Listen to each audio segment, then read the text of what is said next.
We shall next discuss the average case analysis of quicksort. It's a quite elegant analysis.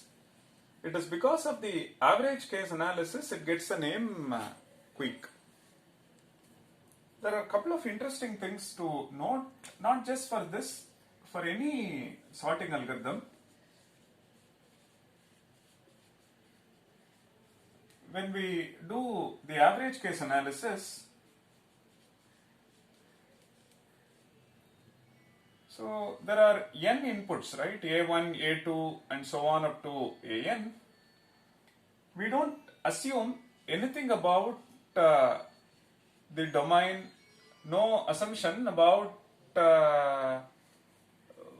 whether A comes from a specific domain or AI comes from a specific domain, no assumption at all. So we don't assume anything about AI. It could be any integer. Okay, so we don't say AI should come from say 1 to k, where k is a fixed k, or it cannot take negative integers and so on. So we don't assume anything about the value of AI, and so no restriction on AI. So no restriction on any AI. That's one. And the most important part is we don't assume any order among this. No order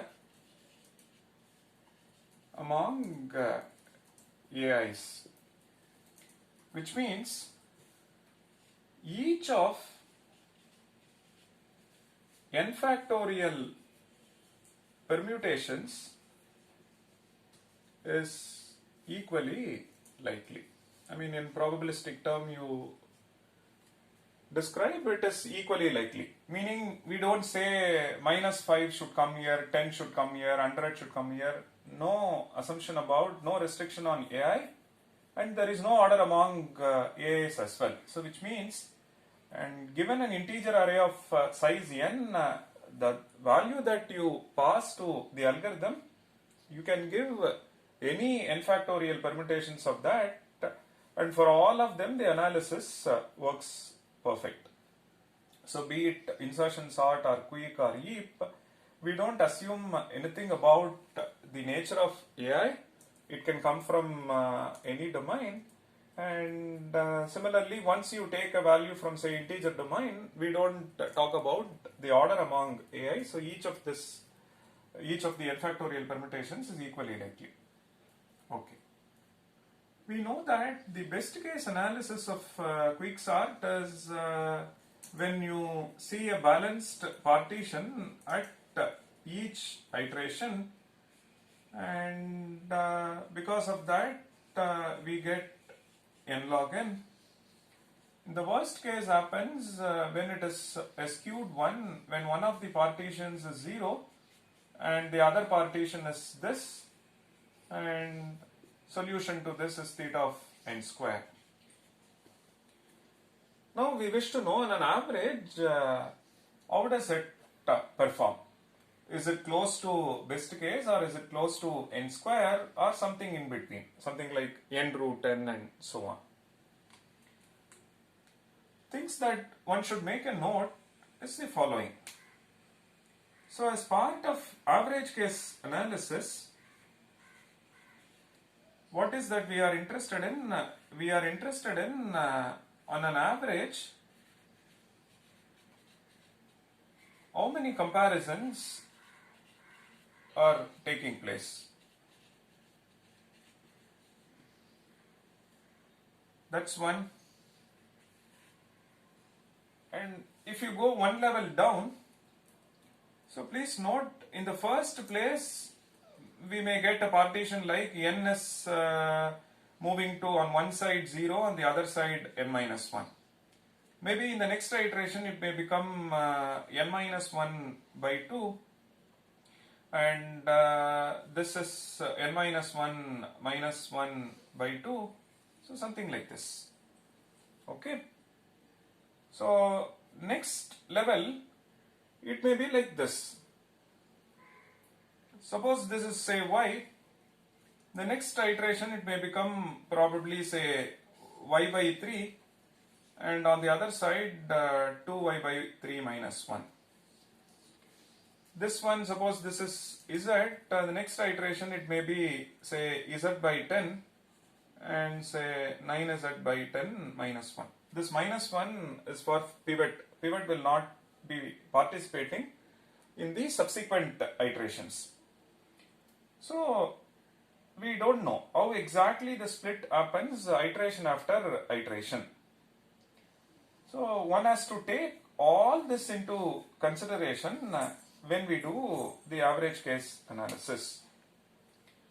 Put it in other words, averaging argument over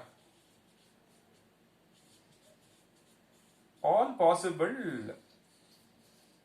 split, over all possible partitions. This is another way of looking at the average case analysis.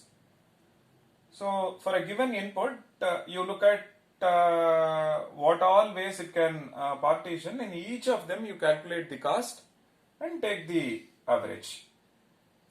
So because given sort of this, so which means this is one part, I should also look at the other thing. So n can become n by 2, n by 2.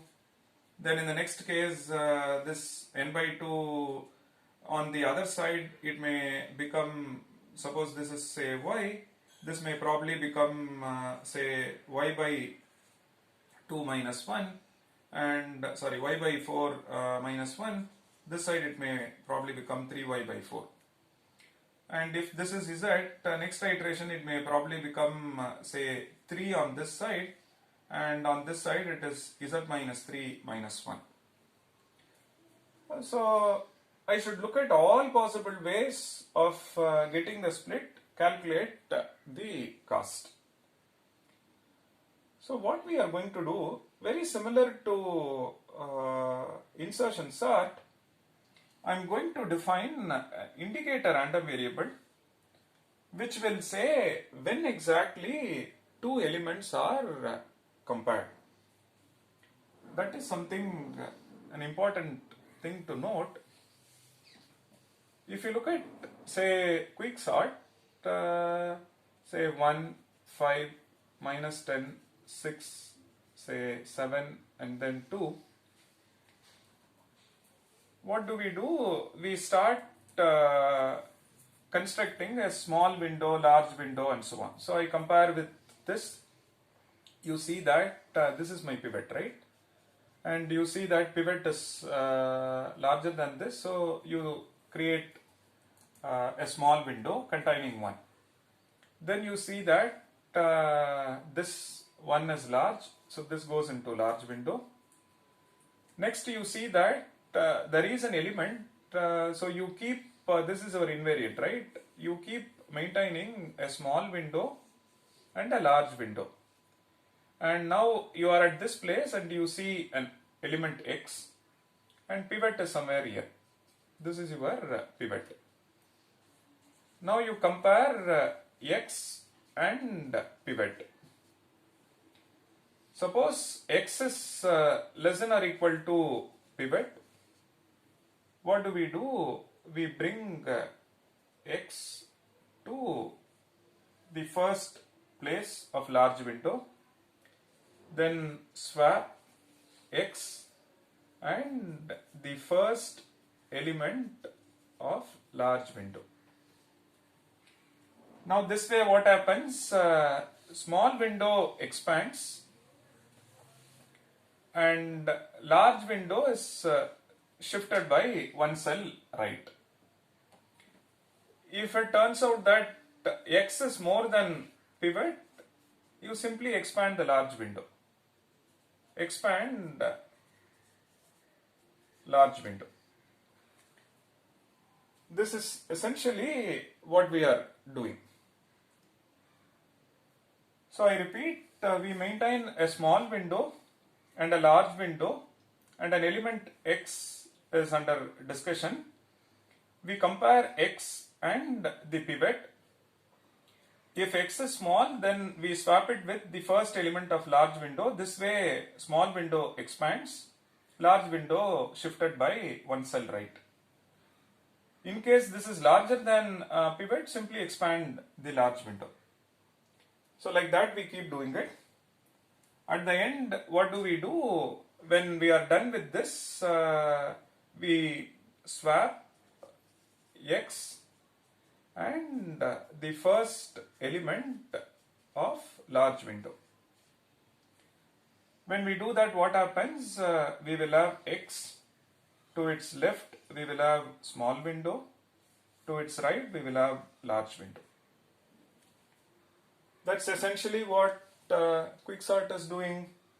At the end of the process, we have a pivot. To its left you see small window, to its right we see large window. The size of the small window, it could be 0, it could be n minus 1 by 2, or it could be y by 3, it could be anything. Similarly, the size of large window, it could be 0, it could be 5, it could be n by 2, it could be 2n by 3, it could be anything.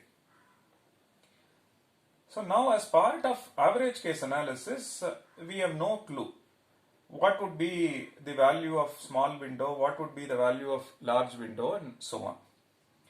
If we say that at each iteration, size of small window and large window are one and the same, are kind of balanced, then you see that solution to the recurrence is theta of n log n. So n by 2, n by 2, or n by 3 to n by 3. So it is so balanced at each iteration, then we see that solution to the recurrence is theta of n log n. Or the other extreme case, where you see that small window is 0 all the time or constant, 1 or 2 elements, then the large window will have n minus 1, n minus 1 and so on, and then we get to see the extreme case, which is theta of n square. Now on an average, we don't know. It is a mix of all. In some places we see extreme, in some places it will be balanced, some places it will be unbalanced. So one has to take all that into account when we do the analysis. Okay. So having given this picture, one important thing one has to observe here, are we comparing any pair of elements in small window? Are we comparing any pair of elements in large window when we do this procedure? Or rather, when do we compare a pair of elements? Given A1, A2, so on up to AN, when do we compare a pair of elements? So please note, all of this we compare with pivot. All of this we compare it with pivot. No comparison between any pair here, no comparison between any pair here. Correct? That's the interesting thing. So if you look at Quicksort, if at all there is a comparison between a pair A and AJ, then which means either AI is a pivot or AJ is a pivot. We don't compare any other pair as part of Quicksort partition routine. We don't compare any elements in left partition or right partition. If at all there is a comparison, the comparison always happens with respect to the pivot. Now, having given this, one can easily define an indicator random variable that will say when exactly a pair is compared. Then how many such comparisons are happening? Most importantly, we are doing average case analysis. So we will define an indicator random variable. With that, we will calculate the expected value of indicator random variable. That will tell you on an average the value of the random variable is so much, or rather the weighted average. once you calculate the expected value for indicator for an indicator random variable, then apply linearity of expectation. If you apply linearity of expectation over all possible indicator random variables, then we get to know on an average the expected number of comparisons is so much. We shall now see what would be that number. That's the focus. And with that we can analyze on an average what is the behavior of quicksort, and is it close to best case or is it close to worst case. Another interesting part here is, if you look at the average case analysis of insertion sort, it is close to worst case. Now we shall see that for quicksort it is close to best case. So one cannot predict just by looking at the algorithm or the way it behaves. The analysis makes the average case argument so powerful. So one has to carefully see the analysis, where exactly the computation is going on, and bring appropriate probability measure to discuss the analysis in detail, which we shall see next.